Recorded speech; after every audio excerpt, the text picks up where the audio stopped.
Hello, Kapip! So, happy Wednesday. Market update pala tayo, no? Wednesday, July 16, 2025. So, simulan muna natin sa mga news ngayong week na to or today. Okay? So, mamaya 8:30 may news tayo. USD 8:30 p.m. Okay? So, yan yung mga pwede nating abangan for volatility. So, ngayon, start muna tayo kay Bitcoin, BTC, USD.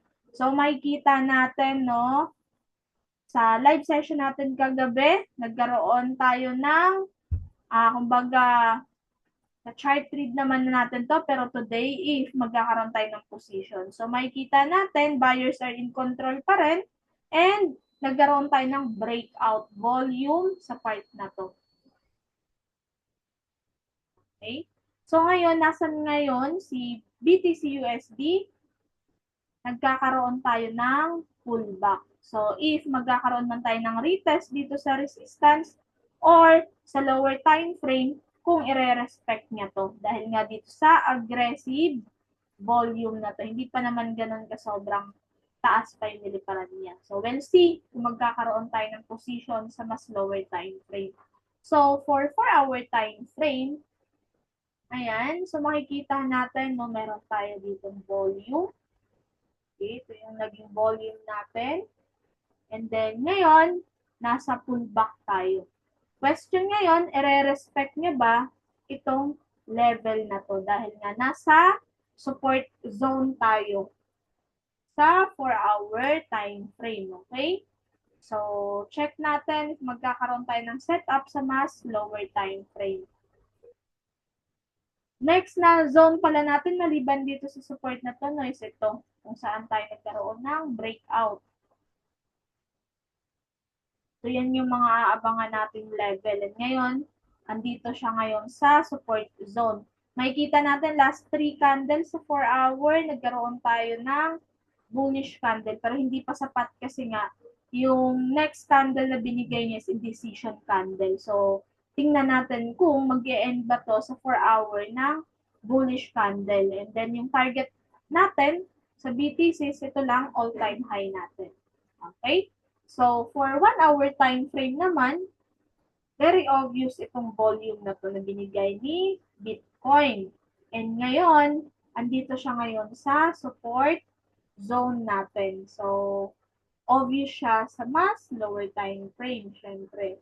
So, ngayon, tingnan natin kasi nasa consolidation pa tayo, nasa sideways pa. Okay? So, maganda kasi sa 4-hour, nagkaroon tayo ng bullish candle, kaso nga na nasundan ng indecision, maganda na magkakaroon tayo dito ng volume. Okay? And then, target level lang natin is ito. Ayan. So, if magkakaroon naman ng break dito sa support level natin, so, abangan natin siguro this week or by next week kung magkakaroon tayo ng retest dito sa resistance na ngayon naging support level na. Okay? So, ito lang for BTC USD. So, another one, minor pair naman tayo, CAD JPY. So, for CAD JPY, makikita natin na sa funda kasi natin, si CAD, dating mahina ngayon, bumabalik yung strength niya. Si JPY naman, for risk of currency pair, malakas siya, pero ngayon humihina na. So, based sa technical natin dito, CAD are in control. Baga, buyers are in control sa pair na to. So, makikita natin, ito yung volume na binigay niya. So, nasan tayo ngayon? For 1-day time frame, nasa impulse tayo. Okay? So, if naman yung level na to, magkakaroon tayo ng retest dito. So, siguro hindi to kaya for this week. Okay? Support zone pala. Ayan. So, ano ba yung potential na tina-target nito for CAD JPY? Itong level na to. Ito yung target target na pwedeng i-retest ulit. Okay? So, habang wala pa, check natin sa mas lower time frame kung nasaan yung mga pullback na pwede natin abangan. Okay? So, for 4-hour time frame, nasan siya ngayon?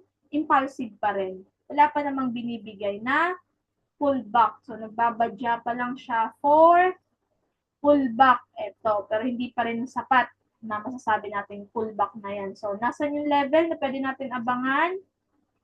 Ito. So, ito yung support level natin sa 4-hour time frame. If i-retest nito, wait natin if magre-react siya dito and itong support level ba na to, i-hold niya to continue up para dito sa target level natin. Okay? Pero dahil nga ngayon, nasa impulse na siya, so we'll see kung magbibigay siya ng pullback sa mas lower time frame. So, for 1-hour time frame naman, no, nagkaroon tayo dito ng major pullback. And ngayon, currently yung price nasa impulse. So, makikita natin dito nag-end yung pullback na may pumasok yung volume. So, ito yung zone natin. Ito yung support zone natin. Ayan. So, ito yung naging support zone natin na pwede natin abangan if ito bang consolidation na binibigay niya ngayon, magkakaroon ba tayo ng breakout? Okay?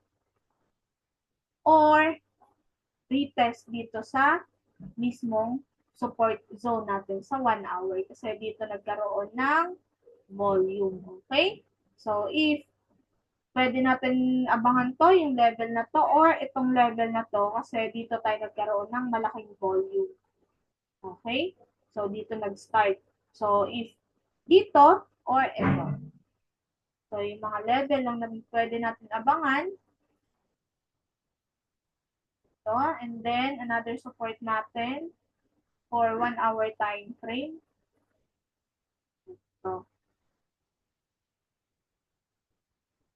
So, yan yung mga pwede nating abangan na reaction.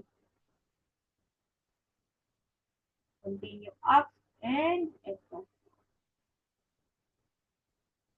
Surahin natin. Ayan. So, ito lang yung mga level na pwede nating abangan tulong kung magkakaroon dyan ng confirmation. Okay? So, next na pair, Euro-USD. So, for Euro-USD, dito naman din, uptrend, buyers are in control pa rin. Makikita natin yung volume na to, no? And then, nasan yung level? Nasan ngayon si Euro? Nasa pullback. Okay? So, we'll see kung magbibigay siya ng set up for lower time frame. So, yung level na inaabangan natin is ito. So, malapit na siya sa support zone ng 1-day time frame. So, if magbibigay pa siya today, okay, or this week to continue. So, for Euro, USD, long bias pa rin dito. Okay? So, baba tayo ng mas lower time frame. So, makikita natin sa mas lower time frame, no, gumamit tayo dito ng fib. And then, yung nakita nating volume na binigay niya is ito sa 4-hour time frame. So, makikita natin, no, yung naging pullback niya, walang masyadong volume, okay? And then, kagabi, nagbigay siya ng aggressive bearish candle. Kaso nga lang, ngayon, nagkakaroon tayo ng sunod-sunod na indecision candle. Hindi ganun ka sobrang aggressive, pero tingnan natin kung magkakaroon ng volume kasi nasa 0.6 naman din siya ng fib. Okay? Magkakaroon ba tayo ng position dito? If i-retest niya ulit itong level na to, hindi pa naman nasasabi na may volume na si buyers. So, mga abangan nating level sa 4 hours ito. Okay? So, yan lang yung mga support level na pwede nating abangan. Last defense ng fib. Okay, 0.7 and then yung golden ratio na 0.6. So, check natin sa mas lower time frame, 1 hour. Dahil meron pa tayong volume for sellers, hindi pa natin pwedeng magsabi dyan na buyers are in control na. Kailangan niya muna ma-invalidate itong level na to. Ganyan. So, i-break and then retest. So, continue up. Okay?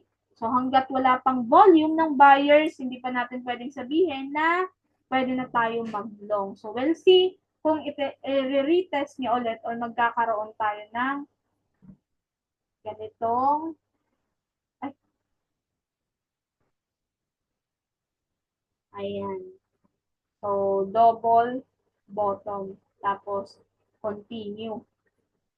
Magbibigay siya niyan. Pero, tingnan natin kung i-hold niya yung golden ratio 0.6 or i-retest niya ulit itong 0.7 ng 4-hour time frame natin. Okay? Pero dahil ngayon, hindi pa natin masasabi na long dahil sa volume na to. Kailangan niya muna ma-invalidate itong volume ng sellers. Okay?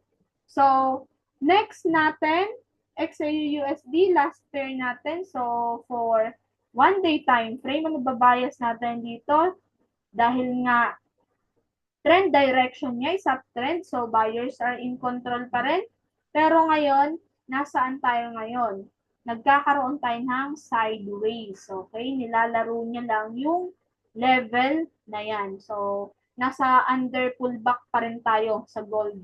Okay? Nagkakaroon pa tayo ng sideways. So, we'll see kung i-break niya talaga ito yung naging resistance level natin na paulit-ulit niyang binabalikan. Okay? And then, ito naman yung support level natin.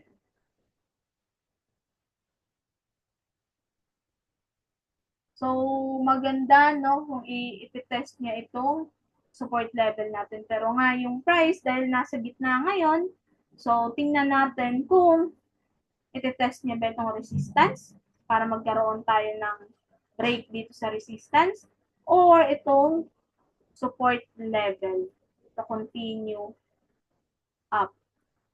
Kasi ang last impulse na ginawa niya for higher time frames ito. Okay? So ngayon, under sideways pa rin tayo. So sa mga nag-trade ng gold, sideways, nasa ano tayo ang tinitrade natin? Nasa gitna nitong sideways na to. Okay? Nagpipingpong lang siya dito sa level of resistance and support. So, for 4-hour time frame naman, nasan yung last volume? So, makikita natin na meron tayo ditong downtrend direction. And ngayon, nag-reverse siya sa part na to. Okay? So, yung volume na nakikita natin na very obvious, ito. So, yung current na binibigay niya ngayon, ito yung question, ito bang ginagawa niya ngayon, pullback ba to nitong volume? Or magkakaroon lang tayo dito ng sideways? Okay, paano i-respect niya lang ba itong resistance level natin? Kasi medyo aggressive yung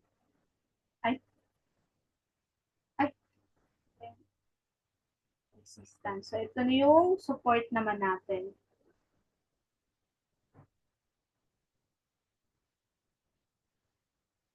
Ayan. So, dahil nga nagkakaroon tayo ng sideways dito, so we'll see kung itutuloy niya ba ito, i-break.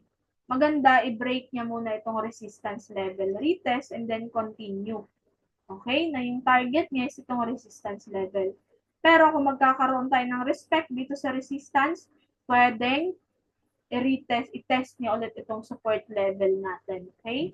Makikita natin, nagkakaroon pa tayo ng sideways move. Okay? So, nagkakaroon tayo ng sideways move, pwede siyang potential na i-test niya ulit itong support level natin. So, we'll see kung i-hold niya ito or i-break niya. Okay? Or yung resistance level, i-break niya. So, relate natin yung 4-hour and 1-hour. Makikita natin, kagabi, nagbigay siya ng volume. Okay? Sa 1 hour. Kung makikita natin na dito kasi nagkaroon ng reversal. So, from itong galaw na to, okay, yung volume na to, ito yung volume for 1 hour. Makikita natin nag-create siya ng higher high, higher low. Pero sa part na to, tinest niya ulit itong level na to.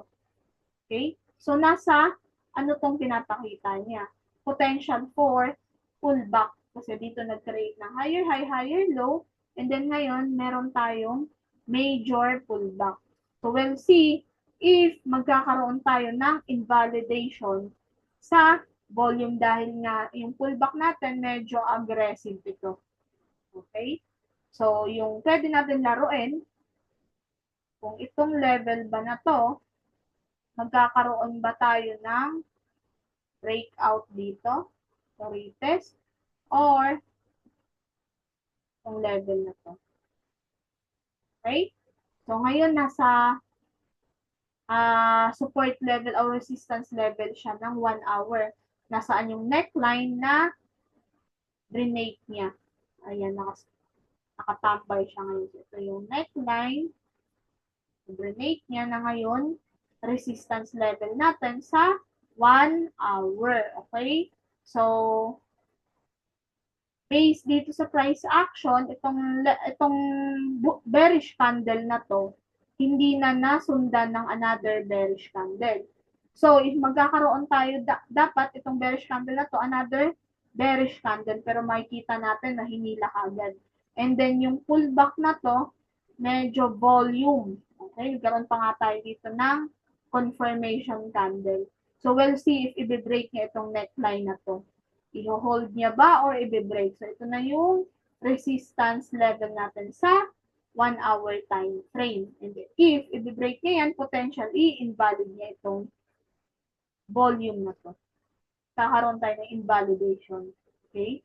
So, maganda, wait natin kung i-hold niya kasi nag-create pa siya ngayon sa 1 hour ng another bullish candle. So, yun lang for today. So, thank you and trade safe. Bye-bye!